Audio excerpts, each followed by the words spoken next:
วัสดีค่ะคุณผู้ชมทุกท่านที่ติดตามรับชมข่าวท้องถิ่นศรีสะเกษทั้งในเขตอำเภอเมืองศรีสะเกษและกันทะลักและคุณผู้ชมสามารถติดตามรับชมได้ทางช่อง 45 CZ New ภาคอีสาน SD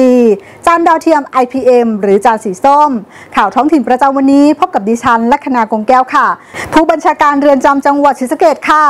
นำผู้ต้องราชทัณฑ์บำเพ็ญสาธารณประโยชน์ถวายเป็นพระราชกุศลแด่ในหลวงรัชกาลที่ 9 ค่ะเมื่อวันที่ 14 ตุลาคม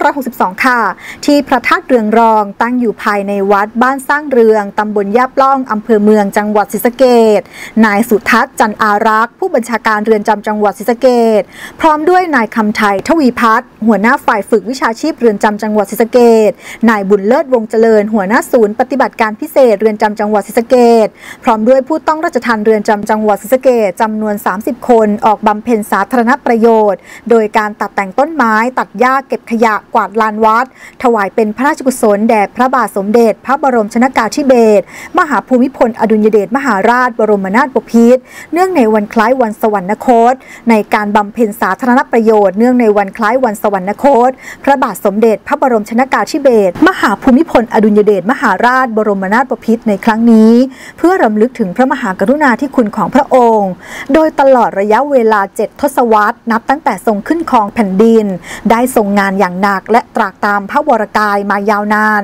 เพื่อบำบัดทุกข์บำรุงสุขให้กับพระสงฆ์นิกรชาวไทยควบคู่ไปกับการพัฒนาประเทศในทุกด้านให้มีความเจริญก้าวหน้า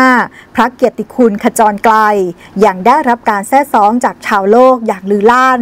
ด้วยพระชริยภาพที่ทรงสร้างคุณูปการต่างๆมากมายเป็นที่ประจักษ์แก่นานาประเทศจนถือได้ว่าทรงเป็นพระมหากษัตริย์ผู้ยิ่งใหญ่อย่างแท้จริงขอให้ทุกคนน้อมรำลึกในพระเมตตาพระกรุณาธิคุณในพระบาทสมเด็จพระบรมชนกาธิเบศรมหาภูมิพลอดุลยเดชมหาราชบรมนาถบพิตรและสมเด็จพระนางเจ้าสิริกิติ์พระบรมราชินีนาถพระบรมราชชนนีพันปีหลวงโดยน้อมนำแนวพระราชดำริไปปรับใช้ในการดำเนินชีวิตโดยเฉพาะปรัชญาเศรษฐกิจพอเพียงได้แก่